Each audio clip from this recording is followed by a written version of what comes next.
Hi, welcome back to the second video for chapter 10 about banks and the credit market. So we left off on this page. So moving forward, banks and profitability.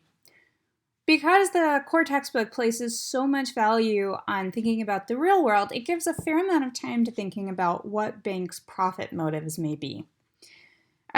We might think about banks' profits as a balance between the costs of operation and their potential revenue.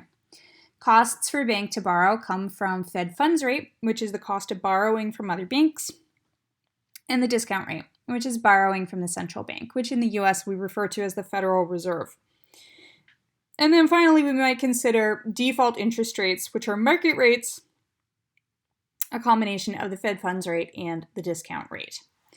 Interest rates set by banks are likely to be higher than the rates a bank pays, and banks have plenty of discretion in setting these. So if you are a household or you are a firm looking to borrow, you are likely to pay a higher price from a bank in order to borrow than the bank is likely to pay its peers.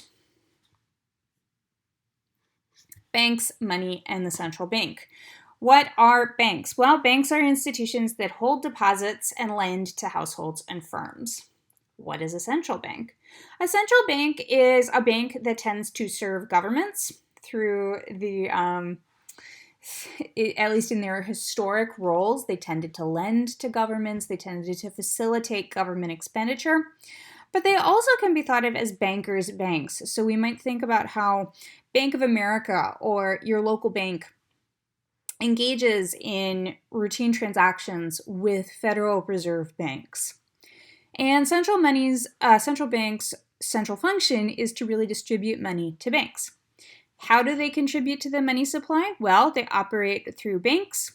Banks, when they engage in direct lending, directly increase the money supply. And central banks also contribute to the money supply through what are called open market operations, which is where the central bank purchases assets from private actors in the economy, thus putting money into circulation, or through the sale of assets to private investors, by which the central bank would literally take money out of circulation. Central bank base money versus bank money. We can divide money into two broad categories. Base money, which is cash in circulation, and bank reserves. So when a bank keeps reserves on hand, they literally bank them with the central bank. And we can also think about bank money, which are checkable deposits. So if you are familiar with making transactions using a debit card, you are employing bank money. You are using your checkable deposits to purchase goods and services from other people or other businesses. And the combination of base money, which is currency, cash and coin, and broad money is overall, base money and bank money rather makes broad money. Banks and risk.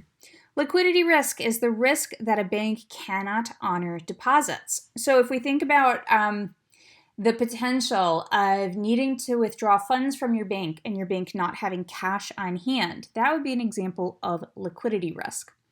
If a bank is unable to make payments on its own obligations, that may be due to liquidity risk.